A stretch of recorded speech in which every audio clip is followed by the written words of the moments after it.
구약성경 민수기 6장 22절에서 26절까지의 말씀, 제가 먼저 22절을 읽겠습니다.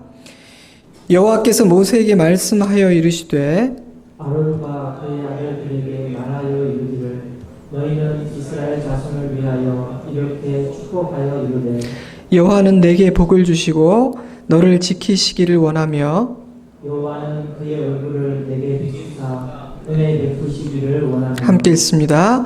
여호와는 그 얼굴을 내게로 향하여 드사 평강 주시기를 원하노라 할지니라 하라. 아멘. 누군가에게 요즘 어떻게 지내세요? 잘 지내십니까? 라고 질문한다면 어떤 대답이 돌아올 것 같습니까? 아마도 저요. 너무나 평안하지요. 은혜 안에서 너무너무 감사하게 진짜 잘 지내고 있습니다. 라는 대답이 돌아올 확률은 그렇게 높지 않을 것 같습니다. 물론 저는 우리 성도들의 하루하루가 평안하기를 기도합니다. 하지만 제가 보고 듣고 경험하는 이 세상의 모습과 삶의 이야기들은 그리 평안해 보이지 않기에 그런 짐작을 하는 것입니다. 우리가 살아가는 하루하루의 현실은 거칠고 치열한 바다를 항해하는 선원들의 분투에 비견할 수 있을 것 같습니다. 대부분의 인생에는 자신의 힘만으로는 극복할 수 없는 무거운 짐이 있으며 우리 모두에게는 미래에 대한 막연한 불안감이 있습니다. 삶의 무게와 그 치열함의 강도는 과거보다 더 무겁고 강해진 것만 같습니다. 국내외의 정세도 상당히 복잡합니다. 더 큰 문제는 그런 현실에 대한 해석과 판단이 세대와 개인마다 너무나 달라서 세대와 계층의 골이 더 깊어지는 느낌이라는 사실입니다.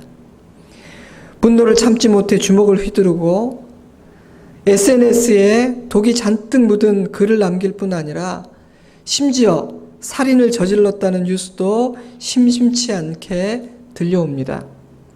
그런 극단적인 예를 들지 않더라도 우리 주위에는 생각과 감정의 날이 날카롭게 서 있는 사람들이 적지 않습니다. 그런 사람들은요, 자신만 망가뜨리는 것이 아니라 다른 사람들의 평안을 깨뜨리고 상처를 주게 됩니다. 말도 행동도 참 조심스러운 세상이라는 생각이 듭니다. 이런 세상에서 평강을 누리며 사는 것은 거의 불가능해 보입니다. 평강은 현실화되기 어려운 지극히 이상적인 가치처럼 느껴집니다. 그럼에도 불구하고 저는 오늘 평강에 대해서 나누기로 마음을 먹었습니다. 하나님께서 사랑하는 자녀들에게 당신의 놀라운 평강을 주고자 하시기 때문입니다. 성경이 평강에 대해 자주 그리고 너무나 분명하게 말하고 있기 때문입니다. 이 시대를 사는 우리에게는 그 어느 때보다도 더 평강이 필요하다고 생각되기 때문입니다.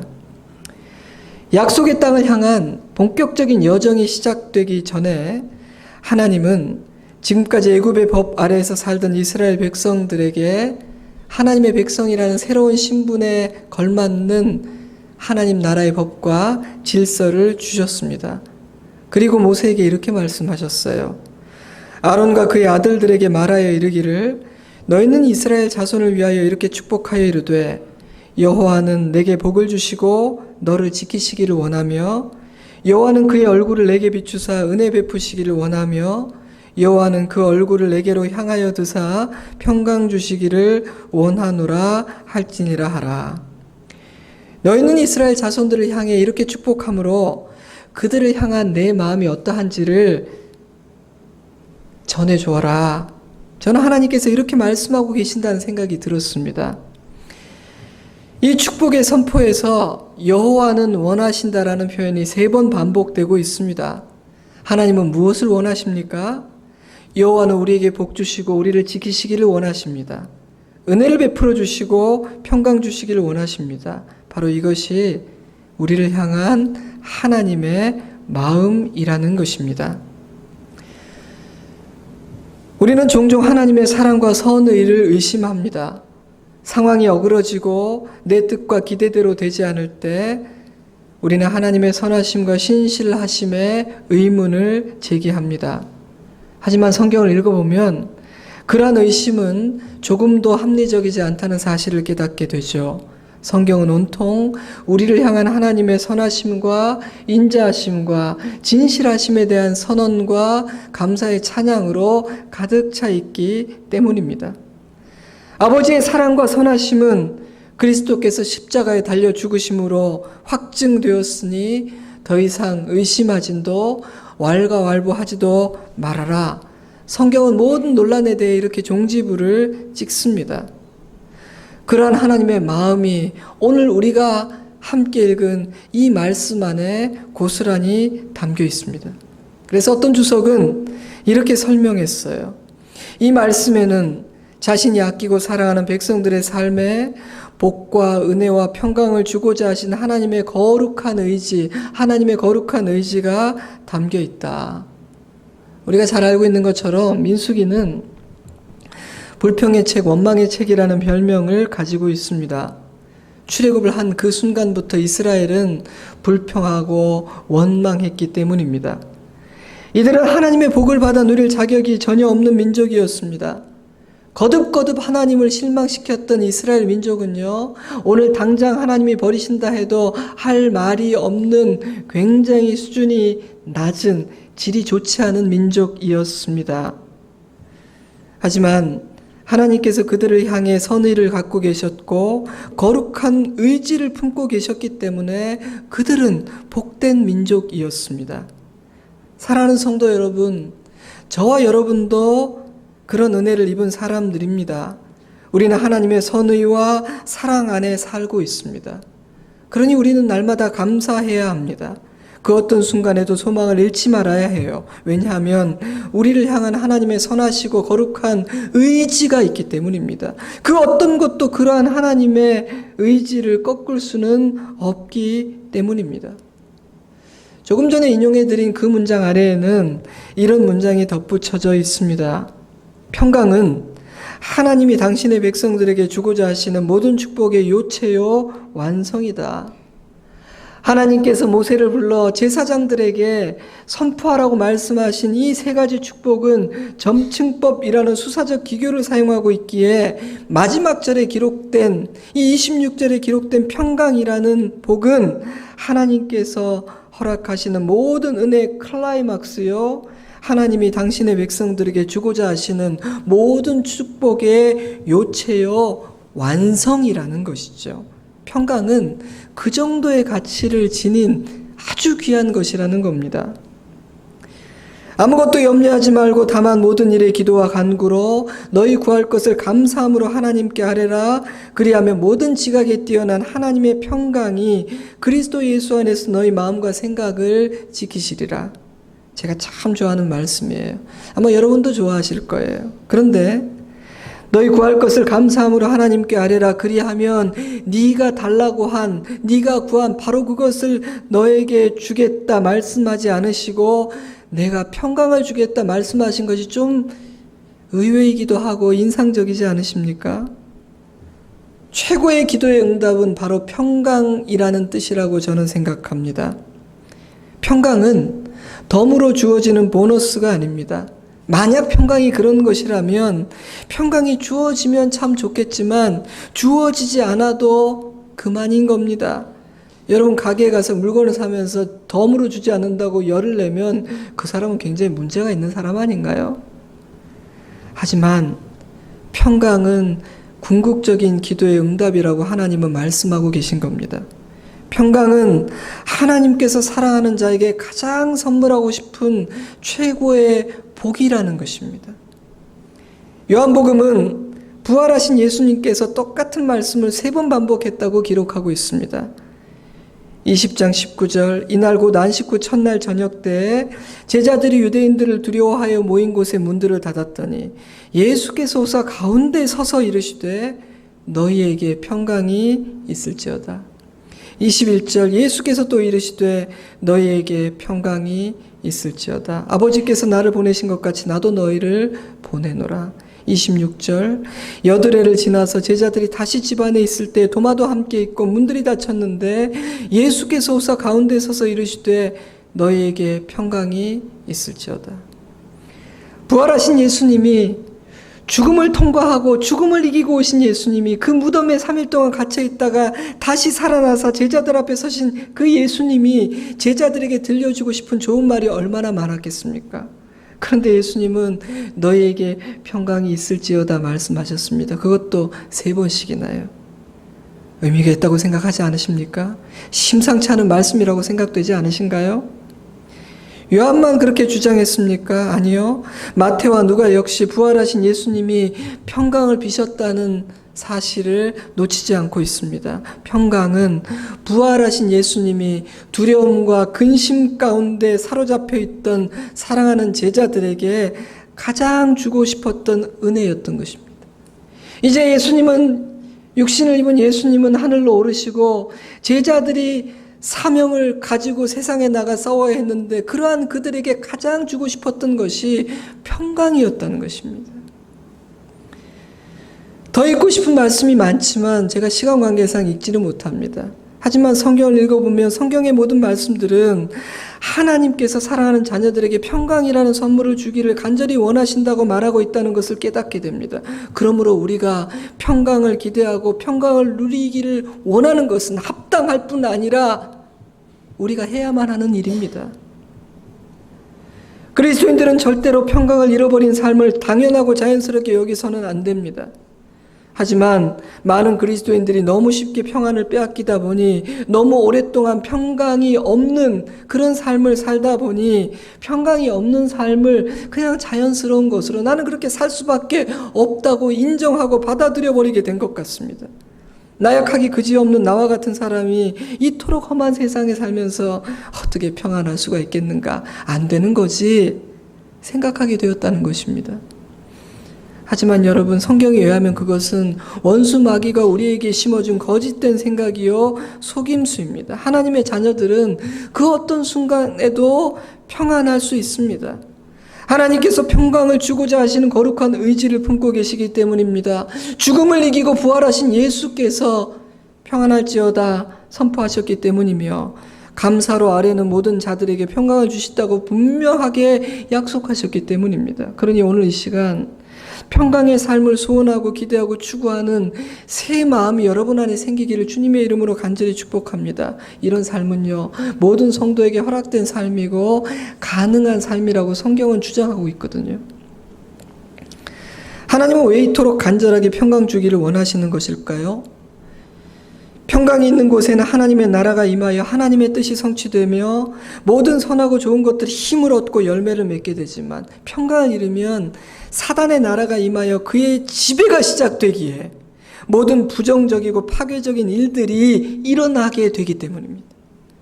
평강을 잃으면 어떤 일이 일어날까요? 먼저 여러분 자신이 망가질 겁니다. 나만 망가질까요? 망가진 우리는 가정을 망가뜨릴 것이며 내가 속한 공동체와 내 주위를 허무는 파괴적이고 부정적인 일을 본이든 본이 아니든 하고 다닐 것입니다. 평강을 잃어버리는 그 일은요, 절대로 나 하나의 일로 끝나잖아요. 나 하나 망가지고 끝나지 않습니다. 때문에 하나님은 물론 나를 위해서이기도 하지만 우리 모두를 살리고 이 세상을 위해서 평강을 회복시키고자 하시는 것입니다. 그런 점에서 이 시대가 분노와 불안과 갈등과 염려로 채워져 가고 있다는 사실은 가벼이 여길 일이 아닙니다. 많은 가정이 평강을 잃어버렸다는 사실은 우리가 그냥 별것 아닌 것으로 넘어가 버릴 일이 아닙니다. 평강을 잃으면 파괴가 일어나거든요. 때문에 평강의 삶을 회복하고 평강의 기운을 가정과 교회의 세상에 내뿜는 것은 그리스도인들에게 허락된 거룩한 사명입니다. 여러분, 한 사람이 평강을 회복하는 것은 굉장히 중요한 것입니다. 여러분의 얼굴이 평강의 얼굴로 바뀌는 것은 굉장히 중요한 일입니다. 왜냐하면요, 평강은 반드시 전염이 되고 내가 있는 그곳의 영적인 분위기를 바꾸어 놓거든요. 평강을 잃으면요, 잘못되고 어리석은 선택을 하게 될 가능성도 굉장히 높아집니다. 여러분, 두려움의 반대말은 뭘까요? 용기, 담대함 이런 단어들이 떠오르시겠죠. 하지만 저는 두려움과 염려의 진짜 반대말은 평강이라는 생각이 들어요. 저는 용기와 담대함은 평강의 열매라고 생각합니다. 두려움에 사로잡힌 자는 절대로 용감할 수가 없습니다. 하지만 평강을 회복한 사람은 담대해질 수 있습니다. 그러니 담대하기를 원한다면 평강을 소유해야 됩니다. 담대함의 뿌리는 평강이거든요. 그래서 예수님은 이렇게 말씀하셨어요. 평안을 너에게 끼치노니 곧 나의 평안을 너에게 주노라. 내가 너희에게 주는 것은 세상이 주는 것과 같지 아니하니라. 너희는 마음에 근심하지도 말고 두려워하지도 말라. 물론 두려움이 전혀 없어야 되는 것 아닙니다. 불필요한 감정은 아니죠.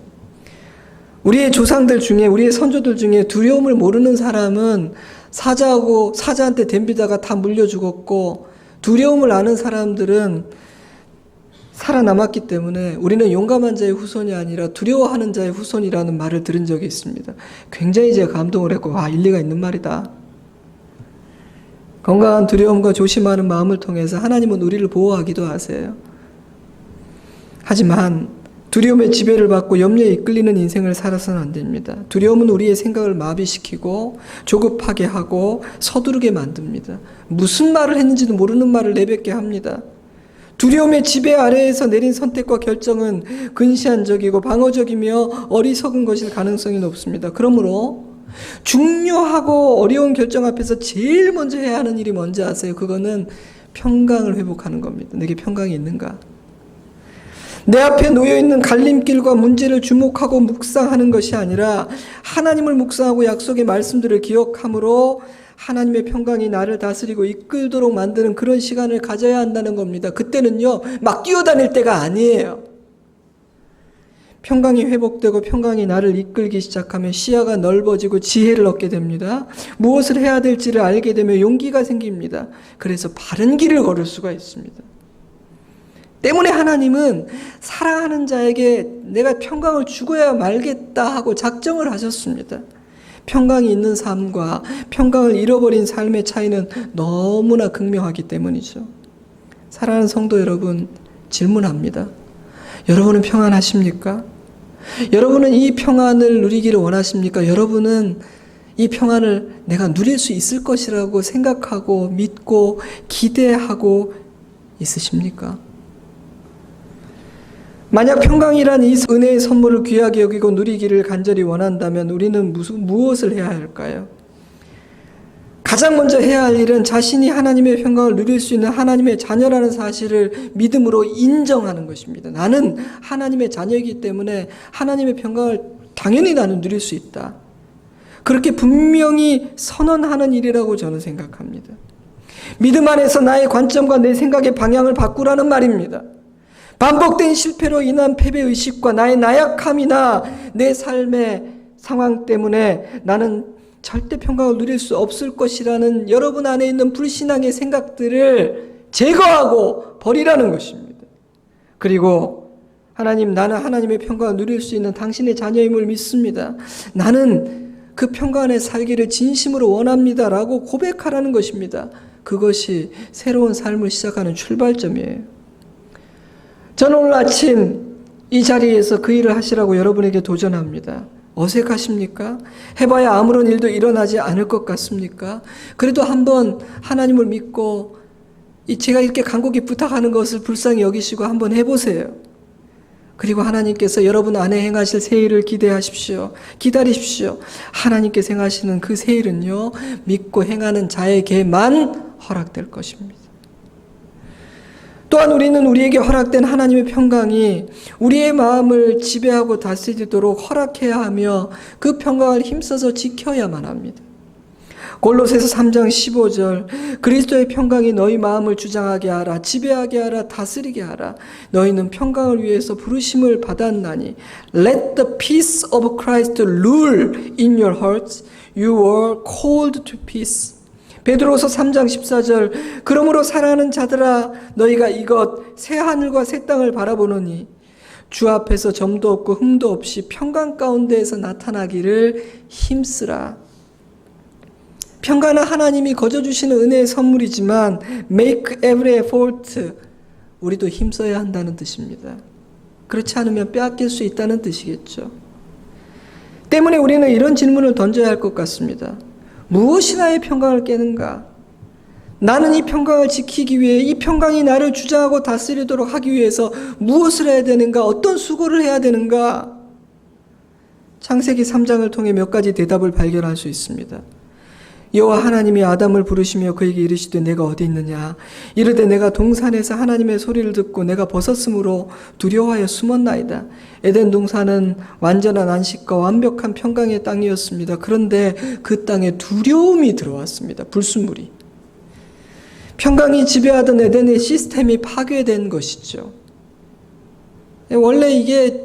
원래는요, 하나님이 창조하신 인간의 심령에는 평강밖에 없었어요. 두려움, 염려, 걱정은 이게 굉장히 낯선 것이 아니라 존재하지 않았습니다. 왜 평강이 깨졌습니까? 왜 두려움이 인간의 삶을 지배하기 시작했습니까? 첫 번째 이유는 죄가 들어왔기 때문이에요. 사랑하는 성도 여러분, 죄는요, 언제나 평강부터 파괴합니다. 때문에 우리의 마음과 생각에서 악하고 어두운 생각이 일어나는 그 순간 하나님의 평강은 훼손됩니다. 우리의 얼굴은 일그러집니다. 그러므로 평강을 지키고 평강이 내 삶을 주장하기를 진실로 원한다면 우리는요, 하나님 앞에서 내 몸과 마음과 생각과 입술과 행동의 모든 것을 깨끗하고 순결하게 지키려고 노력을 해야 합니다. 때문에 거룩과 성결은 우리 그리스도인들에게 정말 중요한 주제입니다. 성결함을 잃어버린 성도는 은혜를 누리지 못할 뿐 아니라 평강의 능력을 잃어버리게 되니까요. 물론 사람의 노력과 수고와 훈련으로 완전한 성결을 이룰 수 없습니다. 하지만 그럼에도 불구하고 내 안에 하나님께서 기뻐하지 않으시는 더럽고 악한 것들, 좋지 않은 의도, 못된 생각, 버려야 할 세속적인 삶의 습관, 인간적인 더러운 정욕과 같은 것들이 자리 잡고 있지 않은지를 살피는 일은 굉장히 중요합니다. 여러분 안에 있는 더러운 것들을 청산해야 평강이 찾아옵니다. 그리고 예수 그리스도의 십자가를 의지해야 합니다. 두 번째 이유는 그들이 하나님을 의심하는 순간 에덴 동산에서 참된 예배가 사라졌기 때문입니다. 우리의 삶에서 진심으로 하나님을 기뻐하고 온 마음으로 하나님을 찬양하는 진실한 예배가 사라지는 순간 평강은 깨져버립니다. 그러므로 평강을 지키고 누리기를 진심으로 여러분들이 원하신다면 나의 예배가 어떠한지를 점검해 보시기를 바라요. 나는 어떤 예배를 하나님 앞에 드리고 있는지를 솔직히 점검해 보시기를 바랍니다. 예배의 지수와 평강의 지수는 100% 이어져 있거든요. 예배가 내 삶의 중심이 되고 주일에 함께 드리는 이 공적인 예배와 매일의 삶에서 드리는 삶의 예배가 내 진심을 담은 참된 예배로 회복되면 회복될수록 평강은 우리를 주장하고 다스리기 시작합니다. 세상은요, 안정된 집이 있고 안정된 수입원이 있고 은행에 잔고가 넉넉하고 노후 대책이 빵빵하게 되어 있는 사람은 평안을 누릴 수 있다고 말해줍니다. 저는 그런 말을 들을 때마다 와, 그렇다면 평강을 누릴 수 있는 사람은 정말 극소수에 불과하겠구나 라는 절망감이 들죠. 저 역시 자격 미달자니까요. 세상이 말하는 그런 기준에 의하면 저는 평강의 반열에 들어설 수 없는 사람 중 하나거든요. 하지만 성경은 세상이 주는 평안, 세상의 것들에 기반한 평안은 모조품에 불과하게 영원하지 않으며 쉽게 깨진다고 말합니다. 평강을 지키고 누리기를 원한다면 하나님께로 돌아오라고 말합니다. 그분의 임재와 그분의 날개 안에 살아야 한다고 말합니다. 그리고 예배가 너의 중심이 되어야 한다. 예배를 회복해야 한다고 말합니다. 에덴 동산에서 예배가 사라지는 순간 평안이 깨졌습니다. 사랑하는 성도 여러분, 여러분은 자신의 예배가 어떠하다고 생각하십니까?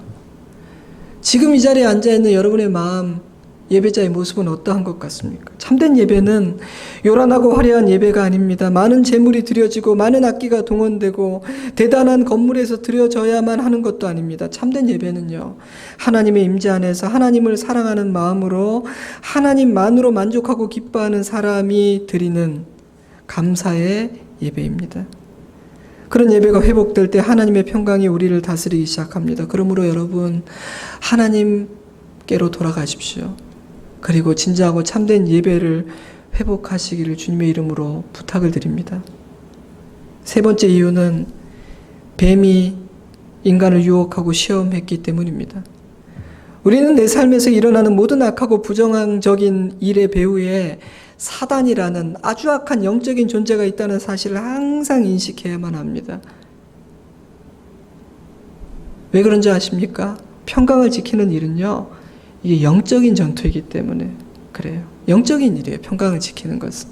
이게 세상에 나가 세미나를 듣는다고 지킬 수 있는 것도 아니고요. 무엇인가를 더 나 안심할 수 있도록 일을 정리한다고 평강이 생기는 것도 아닙니다. 평강을 지키는 것은 영적인 싸움이에요. 뱀은 인간의 약점과 언제 어떻게 넘어져 왔는지 우리 실수의 패턴들을 잘 알고 있습니다. 그래서 우리의 원수 마귀는 사람에 따라 상황에 따라 전략을 바꾸죠. 그러므로 우리가 자신의 약점과 실패 패턴을 정확하게 인지하고 이해하는 일은 굉장히 중요합니다. 여러분은 어떤 상황에서 어떤 상황 앞에만 딱 서면 쉽게 평안을 잃는 것 같습니까? 여러분은 어떤 사람 앞에서 쉽게 평안을 빼앗기는 것 같습니까? 참 내가 다른 사람들은 괜찮은데 내가 그 사람은 이름만 들어도 마음이 요동한다. 혹시 그런 사람은 없습니까? 혹시 여러분의 평강을 빼앗는 그런 장소는 없습니까? 특정한 장소는 없습니까? 어떤 기억과 어떤 상처가 여러분의 평안을 깨뜨립니까? 여러분 생각해 보세요.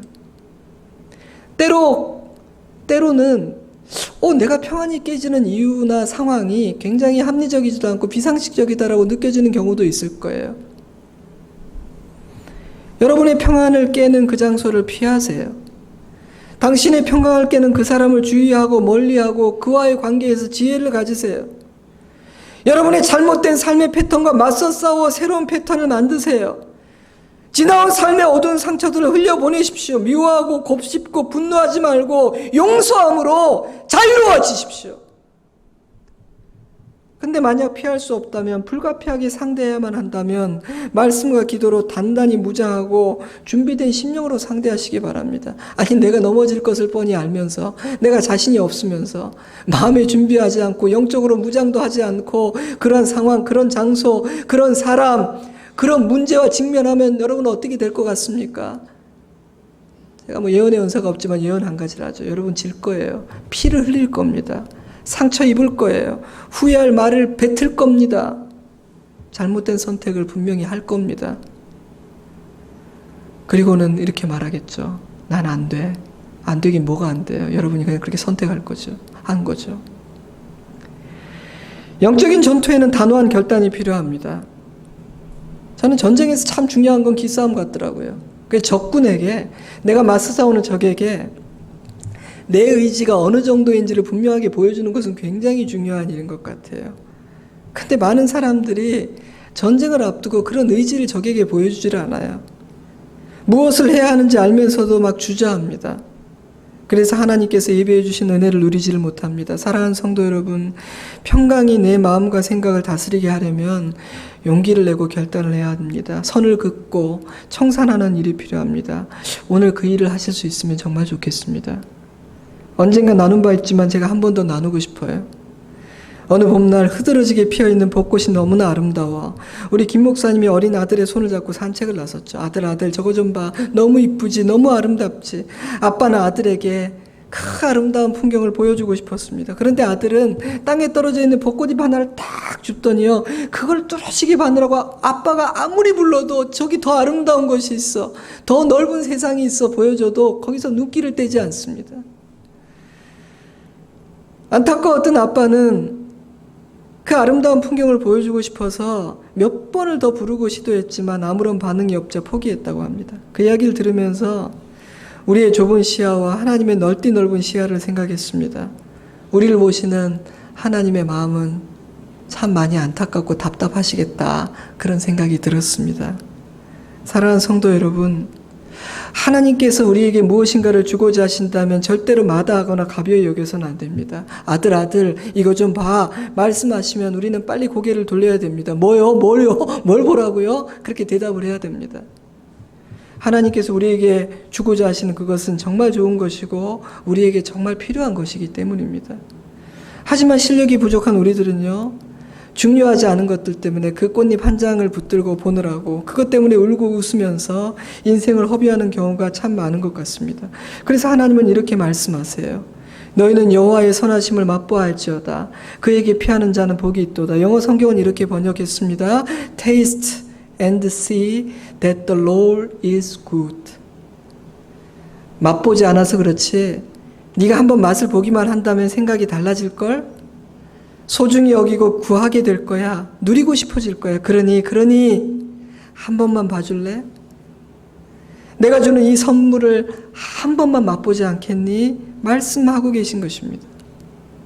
저는요, 하나님의 평강을 한 번 맛본 자는 절대로 놓치고 싶지 않을 거라고 확신합니다. 그 평강을 맛보고 그 안에서 1분이라도 30초라도 아니 1초라도 거해본 경험이 있다면 여러분은 다시 옛날의 삶으로 절대로 돌아가고 싶지 않을 거예요. 그래서 제가 자주 말씀드리잖아요. 내가 본 천국 이런 거 책 쓴 사람 너무 불쌍하다고. 천국 보고 다시 오고 싶었을까요? 그래서 모든 좋은 것들은 부익부 빈익빈입니다. 맛본 자는 귀한 줄 알기에 더욱 소중히 여기고 맛보지 못한 자는 귀한 줄 모르니까 귀하게 여기지 않아요. 우리 목사님 맨날 뭐 저렇게 하나님 하시나, 하나님 없이도 잘 살 수 있지 않나 싶은 분도 계시겠죠. 하지만 만약 여러분이 하나님을 진짜 만나고 그 선하심을 맛본 경험이 있는 분이라면 여러분도 아마 하나님 하시게 될 겁니다. 그런데 목사님, 제가 너무 오랫동안 주님을 떠나 살아서 제 삶의 패턴이 엉망진창이 되고 제 입맛이 바뀌어버려서 회복이 가능할지조차 저는 자신이 없습니다. 참된 예배를 회복하고 하나님의 평강을 매일 누리는 그런 삶을 제가 다시 살 수가 있을까요? 걱정하지 마십시오. 우리의 입맛은 바뀔 수 있습니다. 하나님 안에서 우리의 입맛은 바뀌고요. 하나님께서 우리의 입맛을 바꾸고자 하는 굉장한 의지를 가지고 있기 때문에 우리가 틈만 보이면 들어와서 내가 해줄게 도와주실 겁니다. 가끔 저녁 때요, 라면이 생각날 때가 있어요. 이상하게 낮에는 생각이 안 나는데 이 밤 시간에 출출하거나 아니면 또 특히 누가 되게 맛있게 먹는 걸 보면 야, 되게 맛있겠다. 나도 이 라면 하나 끓여 먹어볼까, 이런 그 유혹이 들 때가 많이 있어요.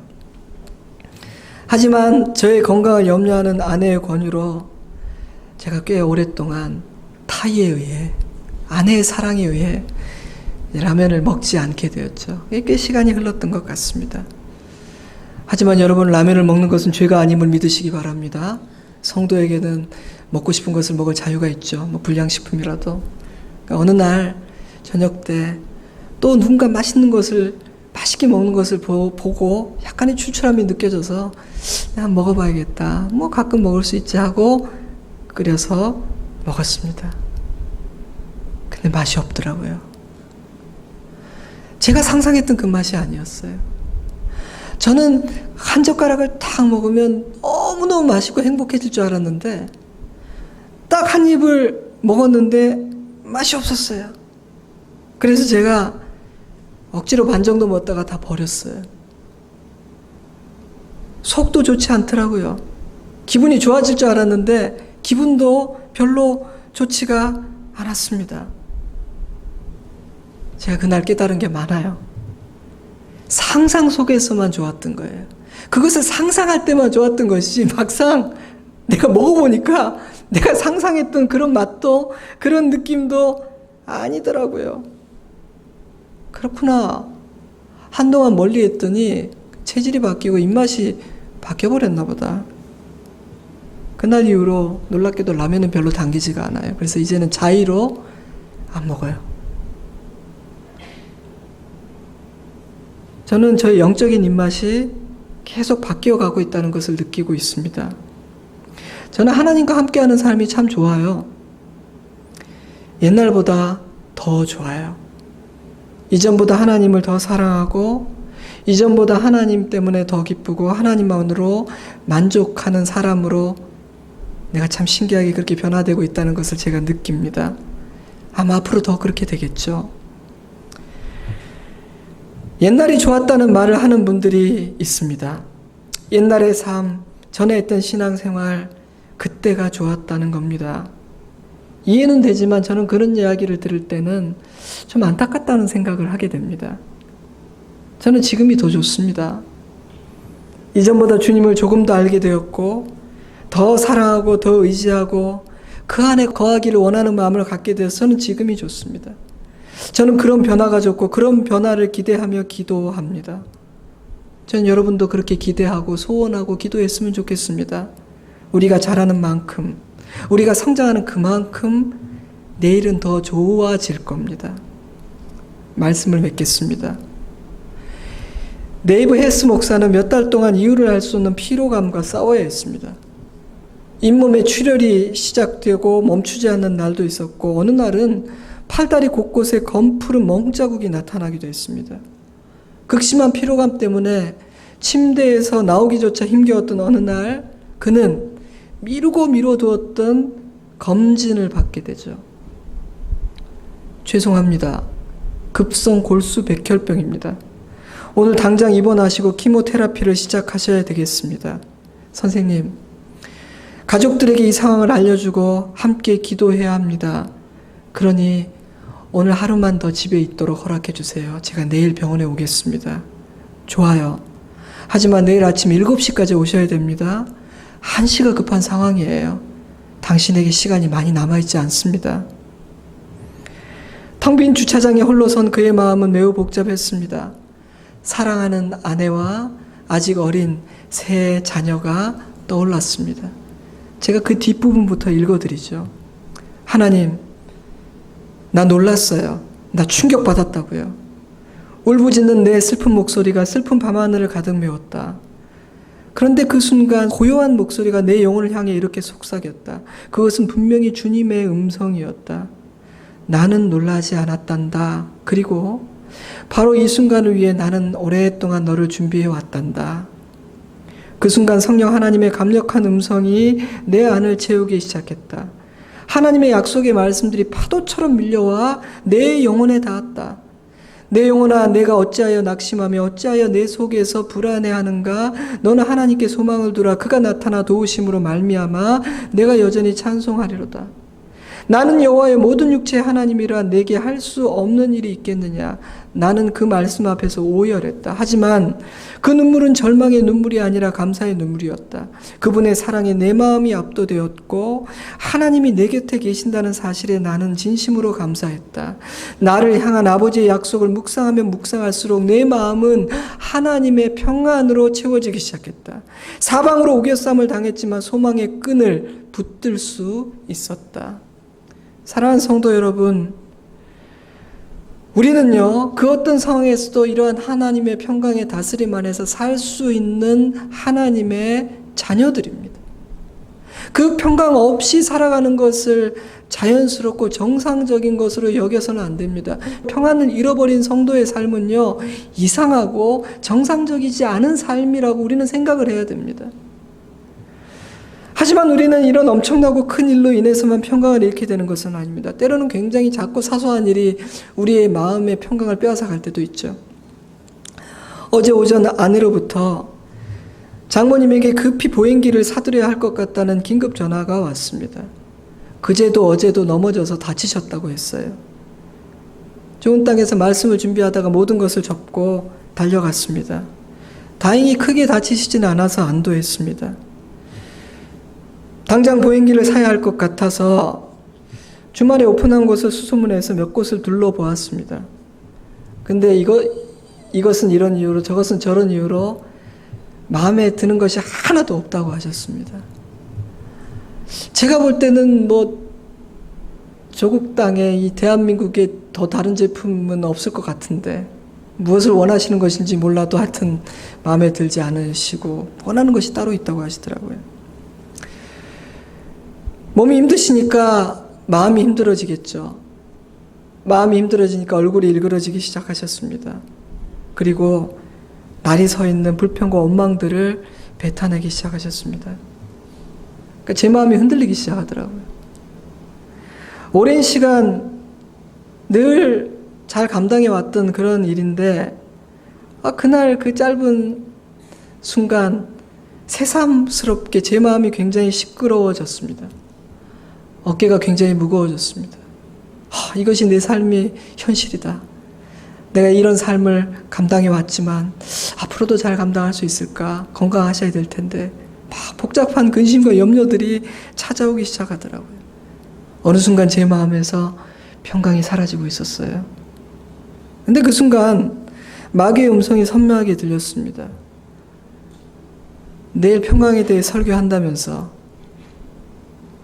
너도 평강을 지키지 못하면서 이런 사소한 일로 쉽게 평강을 빼앗기면서 그 말씀을 전할 자격이 너에게 있다고 생각하니? 네가 전하려고 하는 그 말씀이 네 삶에도 실현되지 않고 있는데 성도들에게 그것을 선포할 수 있겠니? 마귀의 혼잣말이 하나님이 제 귀를 열어주심으로 제게 들리는 것을 제가 느꼈어요. 정신이 번쩍 들었습니다. 깊은 심호흡을 했습니다. 오늘 나누려던 그 묵상들을 다 다시 떠올렸어요.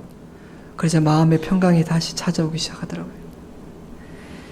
평강을 되찾고 잘 성심껏 도와드리고 생각해보니 평강을 빼앗길 이유가 없는 사소한 일인데 원수에게 속아 당할 뻔했구나라는 생각이 들었습니다. 얼마나 몸이 힘드셨을까 기도하는 기도가 나오더라고요. 사랑하는 성도 여러분, 하나님은 우리를 도우십니다. 하나님은 우리에게 평강을 주고자 하실 뿐 아니라 그 평강을 빼앗기지 않도록 도와주고자 눈을 부릅뜨고 계십니다. 그러니 우리가 그 평강을 원하고 아버지를 바라보고 도움을 청하면 우리는 그 평강의 다스림 안에서 그 능력을 누리며 살 수 있습니다. 평강은 강합니다. 우리는 이길 수 있습니다. 마지막으로 하나만 나누고 말씀을 맺습니다. 여러분, 평강을 비는 사람이 되십시오. 하나님 우리 아버지와 주 예수 그리스도로부터 은혜와 평강이 있기를 원하노라. 은혜와 평강. 사도 바울은 자신의 모든 편지에서 이 두 단어로 사랑하는 성도들을 축복했습니다. 우리도 평강을 비는 인생을 살았으면 좋겠습니다. 평강을 깨는 자가 되지 마십시오. 평강을 빼앗는 자가 되지 마십시오. 평강을 선물하는 사람, 하나님의 평강이 임하게 만드는 인생을 사십시오. 하나님은 우리를 왕같은 제사장이라고 부르셨습니다. 그러니 오늘 제사장들에게 주신 이 축복의 권한은 저와 여러분에게도 있는 겁니다. 그러니 이 권한을 아끼지 말고 마음껏 사용하십시오. 자녀들의 평강을 비십시오. 지체들의 평강을 빌어주십시오. 하나님 앞에 그들의 평강을 위해서 매일 기도하십시오. 우리가 누군가의 평강을 빌 때 그 평강은 먼저 내게 임할 것이고 그 평강은 흘러 다른 사람들에게 전염될 것입니다.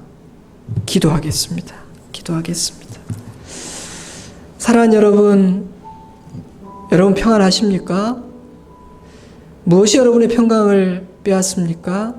어떤 사람 앞에서, 어떤 문제 앞에서 여러분은 너무 쉽게 평강을 잃어버리는 것 같습니까? 평강을 빼앗긴 어떤 패턴이 발견되십니까? 너무 오래 평강 없이 살다 보니, 너무 쉽게 빼앗기다 보니 평강은 나하고 관계없는 것이라고 그렇게 생각하지는 않았습니까? 그러나 여러분, 오늘 적어도 이것 하나만은 붙들고 가십시오. 평강은 나랑 진짜 상관 있는 은혜다. 이것은 내게 이미 허락되었고 당연히 누리고 살아야 될 하나님의 선물이다 라는 이 사실을 분명히 붙들고 가십시오. 그리고 나는 이 평안 안에서 살 수 있다. 왜냐하면 하나님의 자녀이기에, 하나님이 우리를 복주시겠다는 거룩한 의지를 품고 계시기에. 자, 우리 같이 기도하겠습니다. 지금 말씀 나눈 것들을 생각하면서 하나님이 내게 지금 원하시는 것이 무엇인지를 들으시고 그에 대한 여러분의 대답을 드리세요. 반응하십시오. 순종하십시오. 기도하겠습니다. 기도합니다. 아버지 하나님, 아버지 하나님, 아버지 하나님, 아버지 하나님, 아버지 하나님, 아버지 하나님, 아버지 하나님, 아버지 아버지 하나님, 아버지 하나님, 하나님 아버지, 하나님 아버지 감사합니다. 평강이 없는 삶을 자연스럽게 여겼습니다. 나는 너무나 연약해서 평강을 주장할 수 없다고 생각하기도 했습니다. 평강을 빼앗기는 것은 당연하다고 생각하기도 했습니다. 아니 이런 상황인데 내가 이 정도밖에 안 되는데 내 옆에 이런 사람이 있는데 내가 어떻게 평강을 누릴 수 있는가, 불신앙의 말을 쉽게 내뱉었습니다.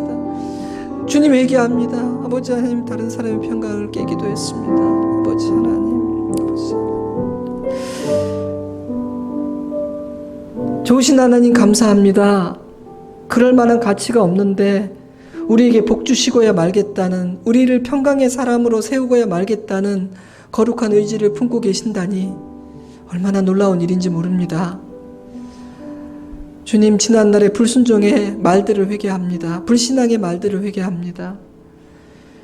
나 같은 사람이 어떻게 평강을 누릴 수 있겠는가, 내가 평강을 빼앗기는 것은 당연해라고 생각했던 지난 시간들을 회개합니다. 그리고 나의 말과 나의 행동으로 사랑하는 사람들의 평강을 빼앗는 삶을 살았던 것도 회개합니다.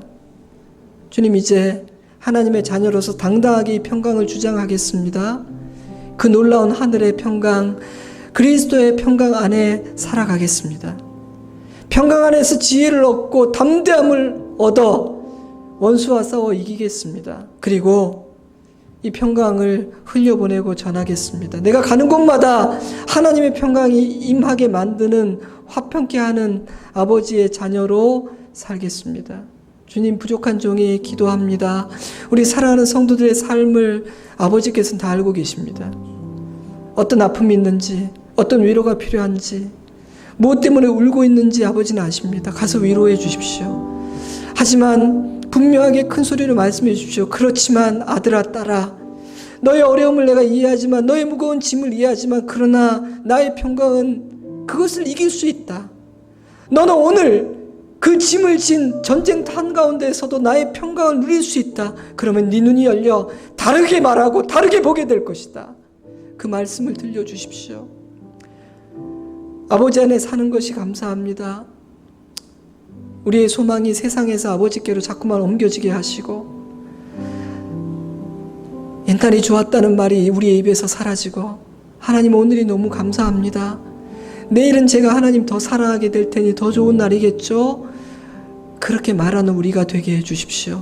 할렐루야, 감사하며 예수님 이름으로 기도드립니다. 아멘. 함께 찬양합니다.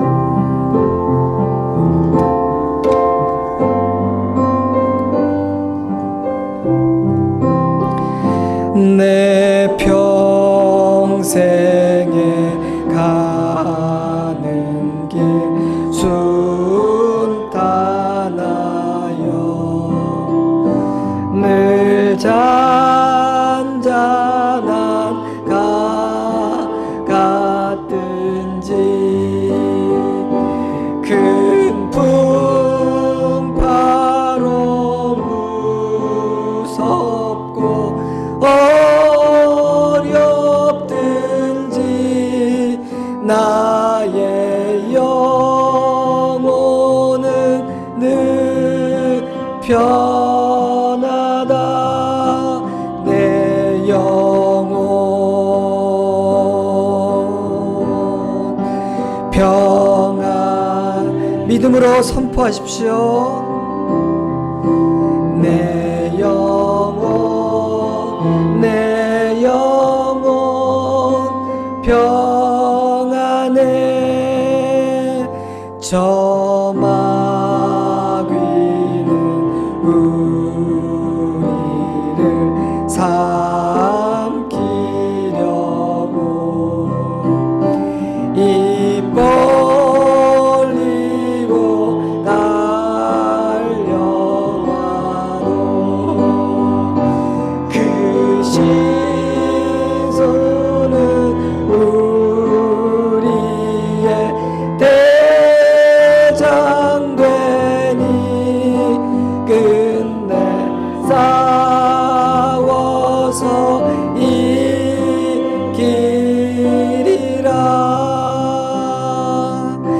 내 영혼 평안해 내 영혼 평안해 내 지은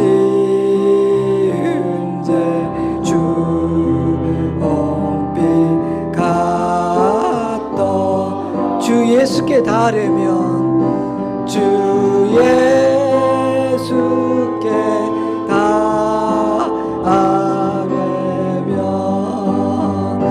그 십자가 비로소 다시 쓰사 있는 보다 더 저하리라 내 영혼 평안해 아멘 내 영혼 평안해 저공 중에 구름이 일어나며 큰 나팔이 울릴 때에 주 오셔서 세상을 심판해도 나의 영혼은 겁없으리 내 영혼 평안해 내 영혼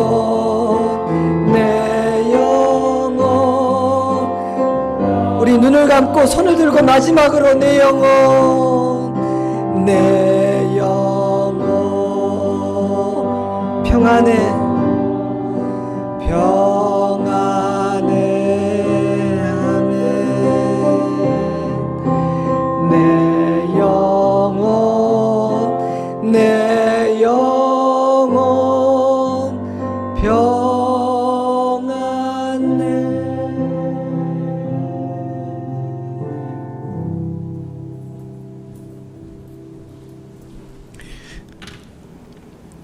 이제는 우리에게 평강 주시기를 원하시는 우리 주 예수 그리스도의 한량없는 은혜와 하나님 아버지의 영원 무궁하신 사랑하심과 성령의 감동감화 교통 충만의 역사하심이 이제 하나님의 평강 맛보기를 간절히 소원하면서 예수 그리스도의 보혈의 십자가를 붙들고 우리의 예배 생활을 돌아보며 우리가 임하는 영적 전투에서 사단과 싸워 승리하기로 분투하기로 결단하는 사랑하는 좋은 씨앗교회 성도들과 그 가정 위에 이제로부터 영원토록 함께 하시기를 간절히 축원하옵나이다.